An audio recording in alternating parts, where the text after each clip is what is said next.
What's up, everybody? It's Super Bowl week, so you know me and Brandon are here to get in some big predictions, whether you care about the national anthem, the Gatorade color, the game. Me and Brandon are here to discuss it all. I'm Spencer Stein. And I'm Brandon Schiffman. I think we should just get right into it. Obviously, Super Bowl this Sunday. You and I are both super duper excited. There's a lot on the line for both the Rams and the Bengals. Both teams really came out swinging during the entire playoffs, and both teams look great. So let's just get right into it.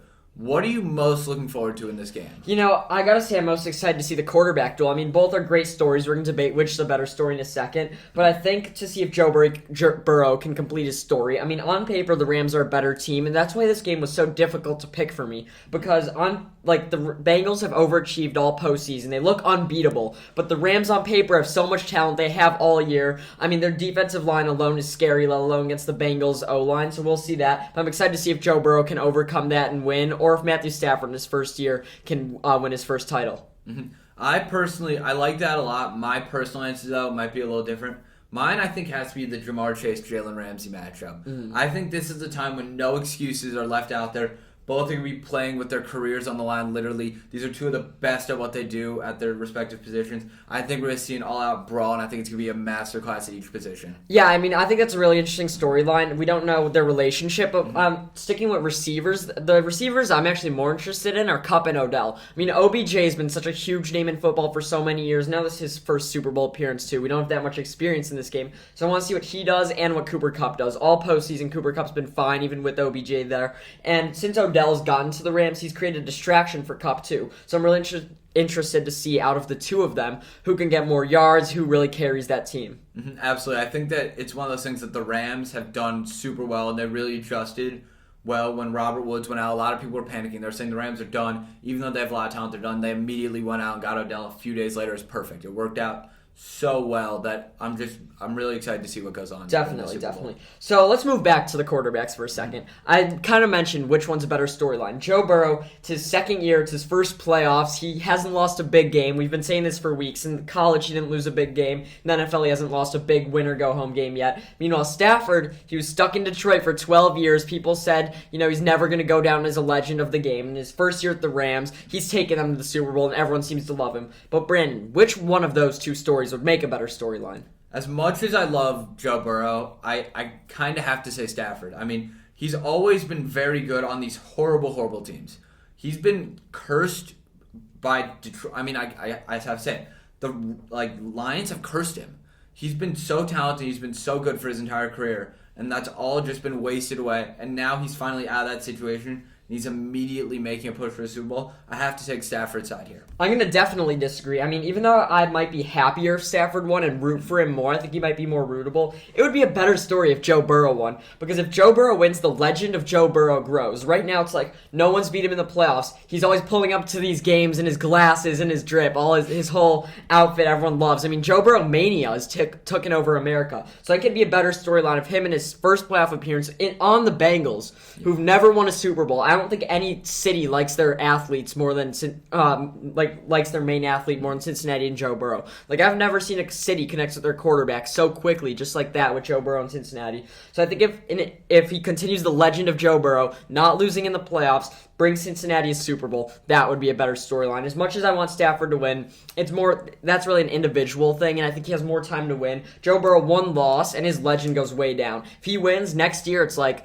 everyone's going for Joe Burrow. So I think if Joe Burrow wins, he will be the bigger storyline, kind of the bigger deal in the football world. I like what you're saying about that. My one thing is I feel like you're underrating the aspect of the underdog. In the sense that Matthew Stafford is entirely. I think Joe Burrow's the ultimate underdog. I think it's more so Matt Stafford though. I mean, he's been on these subpar teams. His worst seasons were seasons where he was winning 2, maybe 4 games. He's on this Rams team now. He's carried them to a Super Bowl. Talk about underdog. I think Joe Burrow's a bigger underdog. He starts as a 3-star. Matthew Stafford was a 5-star. He goes to Ohio State, doesn't play. He has to transfer to LSU. In his season with LSU, goes undefeated, wins the national championship, gets drafted high. They're both number 1 overall picks. First year, tears his ACL. People say he's not a great fit there. This year, over the year, he was leading the league in interception at one point. People said he might not be all that good. And yet he goes into the playoffs. He hasn't lost yet. He's been an underdog in nearly every game, I think except for the first one. He's been an underdog in every game. And in this game, the Rams are favored by 4 points. So I think going with that, Stafford's the underdog. I don't think that's the right way to go about it. I get what you're saying. I think Stafford has more of an underdog mentality being that he's been stuck in such a bad system his entire career. It's possible. The way I see it, Joe Burrow's got two chips on each shoulder. So let's move on to what has got to the Bengals specifically. What's gone into their ridiculous run and overachieving season? No one at the beginning of the year had them finishing this good. They went 4-12, 4-11 last year. So what do you think's gone into Absolutely, this? yes. So there were experts who predicted this team to be anywhere between a 2 and a 5-win team. No one saw us coming. And I think a lot of that has to do with, like you said, Joe Burrow has been playing, he's been ridiculously overachieving all year. But I think a lot of it also has to do with Jamar Chase. I think that last year, the Bengals' biggest flaw offensively, other than their line, was that there was no big plays. T. Higgins was good, even Boyd was good, but they couldn't get the ball down the field. Chase is completely changed it up. Now their best thing offensively is how they can just get the ball down the field. And he makes Burrow look like a deep passing quarterback, and he makes Burrow look like his mind has always been as a deep passer. Obviously, a huge part of it is that they're built insanely well. Jamar Chase makes a huge difference. They have great receivers. Joe Mixon's great. Joe Burrow's great. But what I'm going to say is it comes down to that they've been streaking the last 6 games. Yeah, it's that simple. I think it's not always that the best team wins in football. It's whoever's hot around playoff time. You see in basketball, there's 82 games in the season. Over time, different teams get hot at different points. Last year, we saw Tampa Bay in the NFL. They got hot at the end of the year. That's why they won the Super Bowl. End the season on, a 10-game win streak? Yep. For me, it comes down to in the last 6 games, Cincinnati beat Kansas City in overtime, blew out Baltimore. Cleveland, they sat their starters. Then they beat Las Vegas on the road, which was expected. They beat Tennessee in a game where Tannehill played poorly, and they overcame not being the favorites against the Chiefs. They overcame a 18-point deficit at halftime and won that game. So to me, it's not much more than the last 6 games they've been playing out of their minds, and it's not necessarily that the better team wins in the playoffs. In the NFL, it's one game. Whatever team's hotter could win, and they got hot in the second half last week, and that's what got them here. Well, would you give that overachieving aspect, would you give that to any player specifically, or just as a team? Joe Burrow. Joe Burrow, we saw him. He was fine his first year. Yeah. No one expects him to be this good. He's always had this in him. He was the number 1 overall pick for a reason. And when you pair that with all the weapons on offense, even though the O-line I think was 30th best in the league, he had T. Higgins, Tyler Boyd, Jamar Chase, and Joe Mixon. Joe Burrow, when you give him all those weapons, that's what's got to happen, and that should have been the target, and he hit it. It's crazy how fast people forget that he had basically a perfect college season. I think arguably one of the best of all time. Yeah. It's crazy how quickly people forget how much of a perfectionist the guy is. But yeah, I completely agree. Would you say that it should be considered a win that the Rams even got this far? Because there were times when people were saying, oh yeah, well they're the best team in football, and other times people were like, I don't know if this is even a contender. Yes, obviously it should be considered a successful season already. Matthew Stafford fit well in the offense. They got this far. It's not like they beat anyone insanely well, but if you get to the Super Bowl, it's a winning season if you're almost any team. So I think it definitely is. But if they lose, people are still not going to be happy. The job's not done. The team is not satisfied. So I think if you're a player, you want to win. But the season overall, when looked at in hindsight, even if they lose this game, it's a win. Absolutely. I think that it's more so than just the Stafford thing. You have Kupp having a career. He's always been above average. He's always been, let's say, a top 20 receiver in the NFL. He When he's not became the hurt. top 1 receiver in the NFL this year. He was the best by far. Had one of the best receiving years of all time. The defense really clicked. Jalen Ramsey had a big year. Aaron Donald had a big year. Leonard Floyd, a former Bear, huge year. The entire Rams team seemed to click. I think this season's absolutely a win. But like you said, no one's going to remember this season as an all-time great season if they lose. But I think this has got to be the year. I don't think that they could go out and win next year necessarily. So many teams, everything fell their way this year, and I think now's their chance. Now Stafford's chance, he has to show up. We could talk about all these storylines forever. There's so many different aspects to the Super Bowl, but I want to get into the keys of the game. Brandon, let's start in Cincinnati, the underdogs. What's their keys to the game? My key to the game for the Bengals is keep Joe Burrow upright. Don't get dominated by the Rams O-line. I mean it. This Bengals O-line, or the Rams D-line. The Bengals O-line has been getting killed by everyone. It's their biggest flaw, and it's honestly ridiculous to me.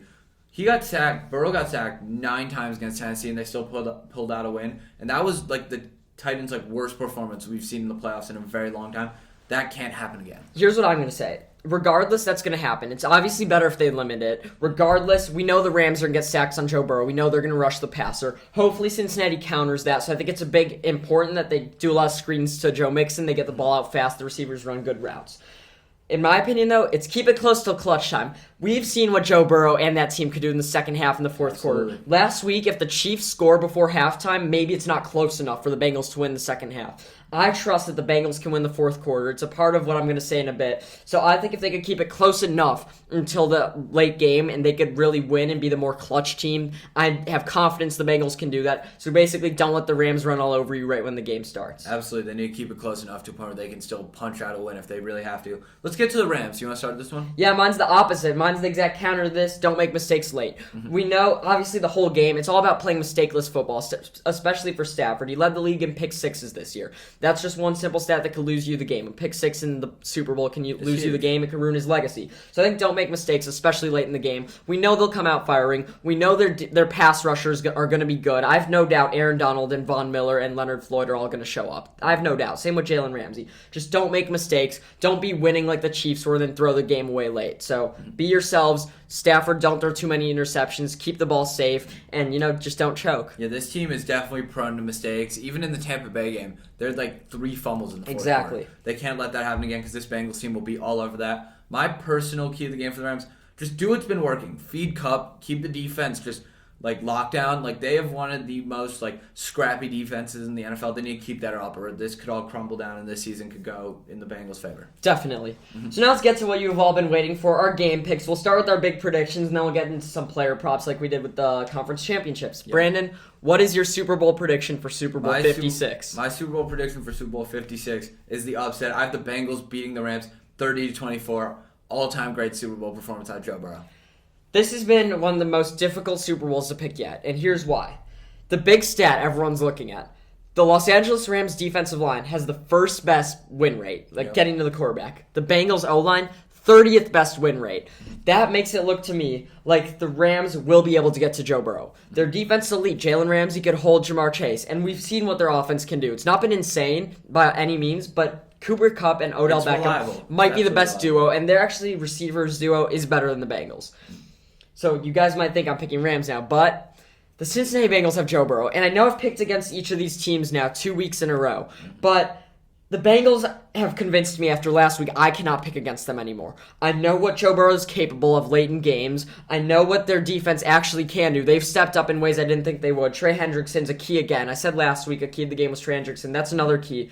And as much as my brain says the Rams are a better team in all aspects, the Cincinnati Bengals have Joe Burrow. Joe Burrow mania has taken over the country, and I know I'll get less hate if Joe Burrow is the one who loses the game and I pick the Bengals. So I'm going with the Cincinnati Bengals, 31-24. My hot take, it will be a comeback win.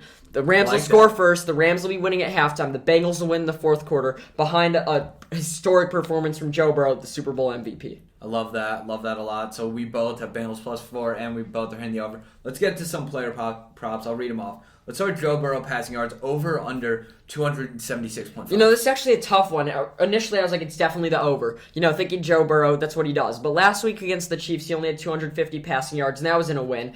I'm still going to go with the over because I trust him, but it's not as much of a lock as I thought, so I really wouldn't trust betting this one. I'm personally taking the under myself for the exact reason you just named. He had one of his best passing days we've seen in a very long time, and he still had the under. So I have to stick with that. Let's get to Matt Stafford. Passing yards over under 281.5. Definitely the over. Matthew Stafford, the whole Rams offense is passing. I know they're capable of a good run game, but I think they're going to have to be pass heavy, especially if they want to build that lead. Sean McVay's a smart man. He knows they have to build that lead over the Bengals, and I think he'll be hitting Kupp, OBJ, and Higbee all game long. And Van. Don't forget about Van Jefferson. Don't forget about Van. I absolutely agree with that take. I have Matthew Stafford also hitting the over. Let's get to some rushing here. Let's start with Mixon, 63.5, over-under. I've got to take the under. Once again, this is going to be a pass-heavy game, one of the more pass-heavy Super Bowls we've seen in recent years. And I think a way to control the pace of the game is to run the ball, but I don't think either coaches go that way. I think they're going to be feeding Mixon whenever stuff goes wrong, due to the cornerback play of the Rams. Maybe, but don't sleep on Samaje Perine. He gets his carries, too. How about Akers, 65.5, over-under rushing yards? You said it yourself. I'm taking the under. They are a passing offense, and it is undisputed. Ditto. How about Jamar? Jamar Chase, receiving yards over under 78.5. I love Jamar, but I have to take the under here. I'm rolling with Ramsey today. I think Ramsey is going to just lock him up. I obviously know the risk in this take that Jamar Chase is one 75-yard reception away at any second of the game from taking this away from me. but I really have a feeling Ramsey's going to lock him up this week. He'll have at least one big catch, and right off the jump, I know Jamar's going to do that. He did that against the Chiefs, even if it's at the end of the second quarter and it seems meaningless. He'll have one of those, and I think in the fourth he'll show up big time. As much as I love Jalen Ramsey, when they go into zone, who knows? Jamar could break loose, so give me the over. How about T Higgins, over under 69.5? I'm personally taking the over. He's been playing amazing for the entire playoffs right now, and I have to stick with it. I'll counter with the under. T. Higgins is great. He's been playing great, but I think Jamar's the main weapon, and I think Tyler Boyd gets hit a few times, too. Let's move to the Rams receivers. Cooper Kupp, over under 104.5 passing yards in the Super Bowl. It's That's crazy insane. how Receiving high, yards. It's crazy how high his props have gotten, and honestly, he's 16-4 on the year total. So I'm hammering the over. He's going to hit it. You know, I keep going under. I think I've done that every week with Kupp. And, you know, even though this week I'm trying to pick the opposite of what I've been doing, it hasn't been working out, I'm sticking with the under just because I think that Jesse Bates can help guard Cooper Kupp. I think that's going to be a mission. And Odell is going to be the one who breaks loose. Eli Apple's going to be guarding Odell. We know Eli Apple's not that great. So to kind of shift over, I think Odell's going to hit the over of 61.5. I did this last week. Give me the Odell over, the Cooper Kupp under. I personally have Odell going under 61.5. I don't see how you could say that. I see a high reception game for him. I see him on these 5 to 7 yard slant routes. I think he'll probably get 6 or 7 receptions. I really disagree. I mean, Odell Beckham in the Super Bowl, his first chance, I think he's really going to show out. I think he has a chance at MVP, hot take. How about first touchdown? My first touchdown score, I'm going with the old faithful of these picks, and it's got to be Cooper Kupp. I mean, plus 490 is ridiculously low for this, and honestly, it probably isn't the best odds. But he's just been so consistent all year. I can't not go with him. I mean, I've told you guys, I think the Rams are going to score first, even though they lose this game. And although Kupp would be old faithful, I think they'll run the ball, and Cam Akers their main back. Give me Cam Akers plus 650. Perfect. MVP pick of the game. I think I already said mine was Joe Burrow. What about you? I completely agree. Joe Burrow at plus 225. Lock it in right now.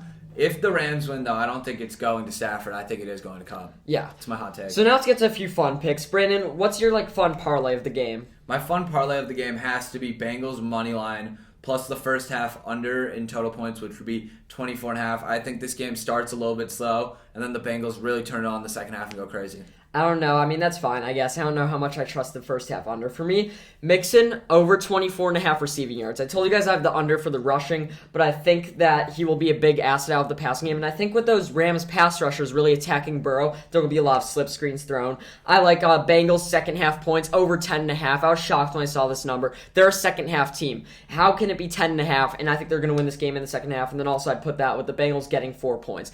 I'm not so confident in them winning because, as I said, the Rams just have so many assets, but I think even if they lose, they can keep it under 4 points. I actually really like that parlay pick.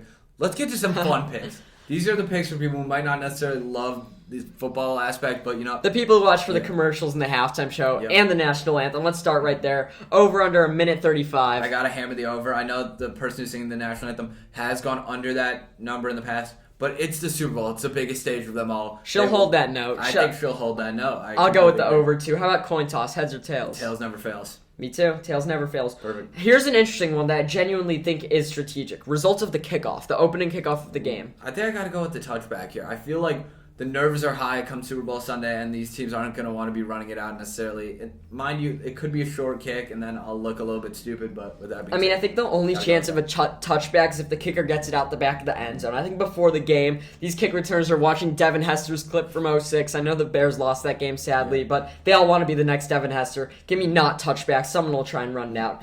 Gatorade color. Most important bet of the Gatorade day. color. What's it going to be? I gotta go with blue. I mean, plus 200. Give me You're those sticking odds. with the favorite. Give God. me those odds. For me, all day. Orange all day. Bengals win. Orange Gatorade. I heard that's Mixon's favorite flavor.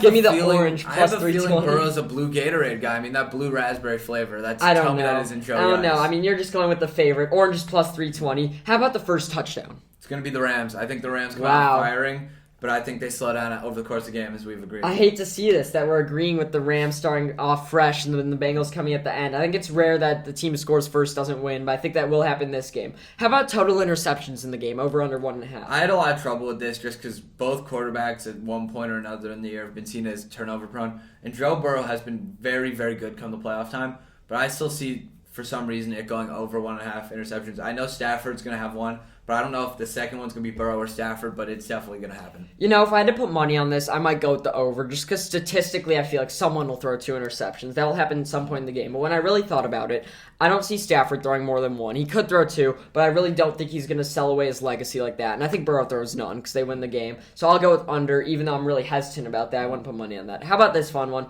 Will there be a 2-point conversion attempt? I want to say yes, but I'm very hesitant about this one just because you never know, and people swing for the fences come playoff time. All day. I'm going all day 2-point attempt.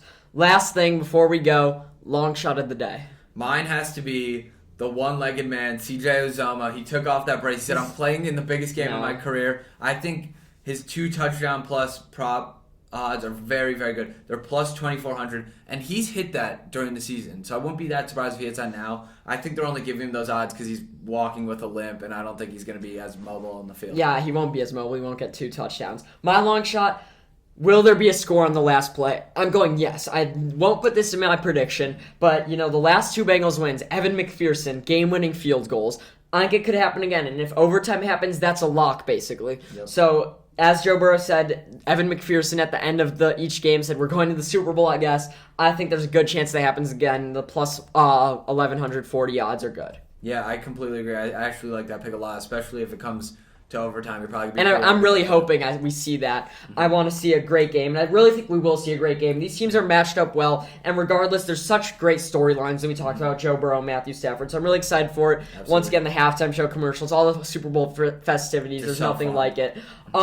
Thank you guys for listening. Check out our other videos. We're going to be talking about the head coaching hires in our episode tomorrow. We're also going to put out a video in a few weeks talking about all the teams' off seasons and what they should do. Yeah, absolutely. Make sure to check it out. Thank you so much.